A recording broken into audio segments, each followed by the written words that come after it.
Yeah, I knew it was going to be a dogfight.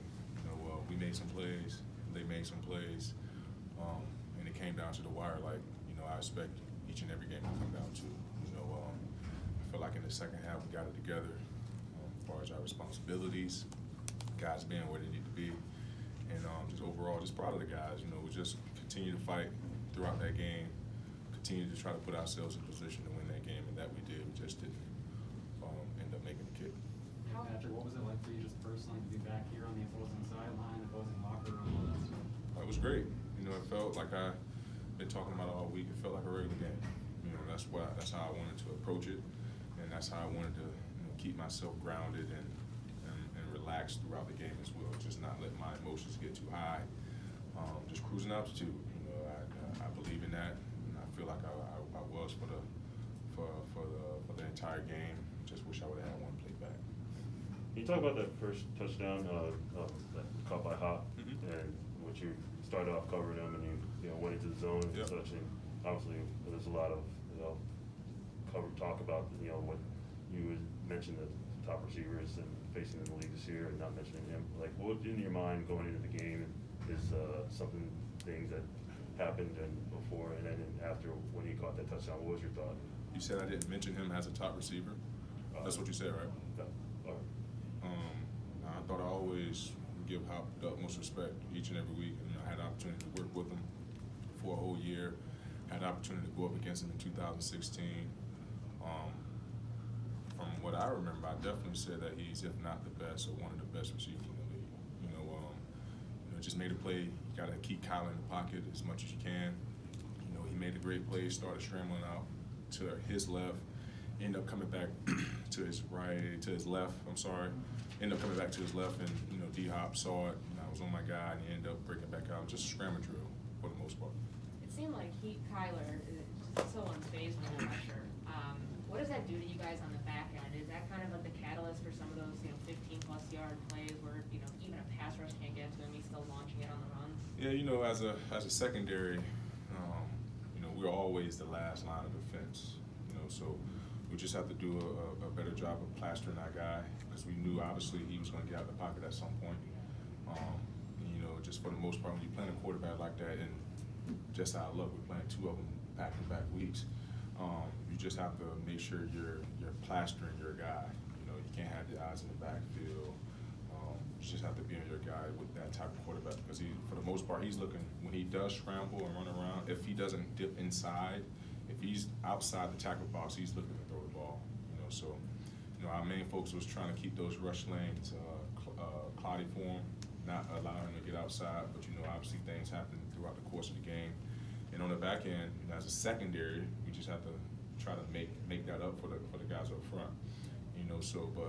I think we have a good team. We're in not so much of a good space being 0-2, but we have a lot to learn from and a lot to build on as well. How do you not let that snowball? Like 0-2, even though it's like week 2, that still feels like a hole to climb out of. As somebody who's been in the league for 10-plus years now, how do you get the younger guys or anybody else to kind of follow and realize, hey, the season's not over going into week 3? Just keep fighting, because the last 2 games we were right there to win both of those games.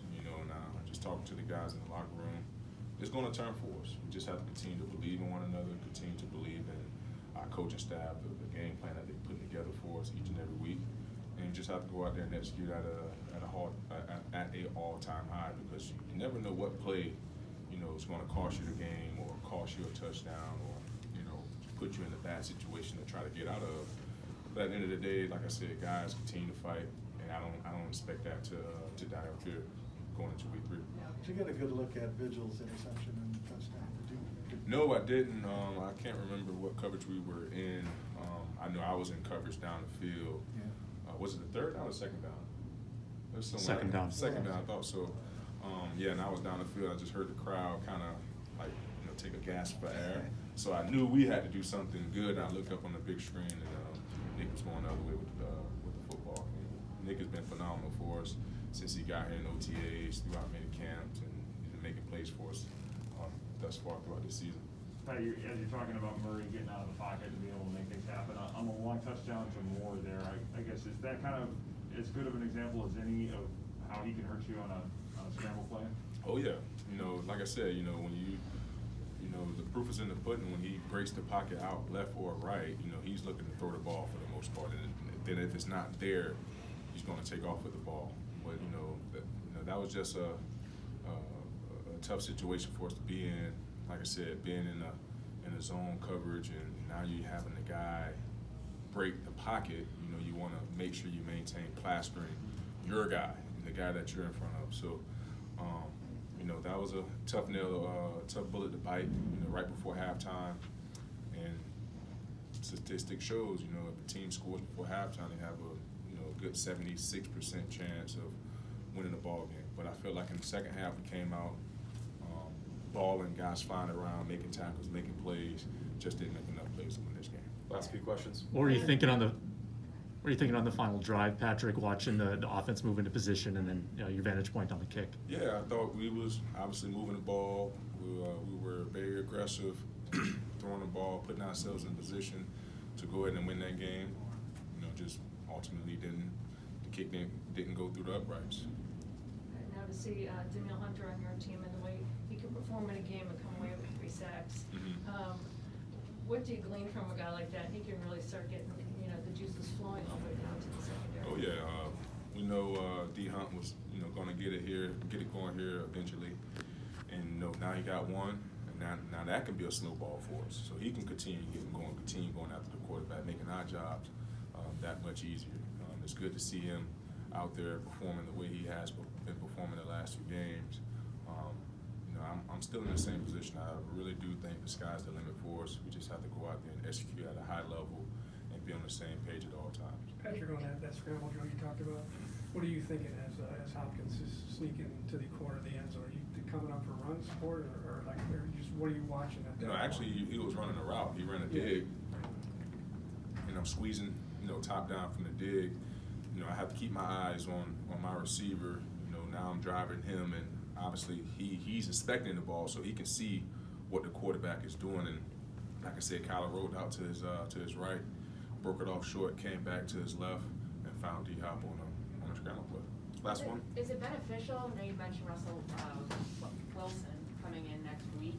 Like, is it beneficial that you just faced somebody that you compared him to last week, like a similar type quarterback, and that maybe there are some things that you can pull from this game that'll help you guys bounce back next week against Seattle? Oh, for sure. You know, Russell, I mean, they are, you know, compatible as far as when it comes to skill set. But that dude, Russell, you know, Kyle is special. He really is. But Russell, you know, I feel like he has a better understanding. His receivers have a better understanding when he scrambled versus, because you could tell they actually work on it. You know, it's not many times that you see Russell have, you know, throwing balls, you know, on time. It's always broken plays and backyard football, and that makes the defensive back job hard, because now we have no idea where the receiver is going. The quarterback is still running with the ball. Our back is against the quarterback, so all the odds are stacked against us. But for the most part, learning, being in this game, I think we have a lot to learn from, a lot to clean up so those situations doesn't pop up next Sunday. Thanks, everyone.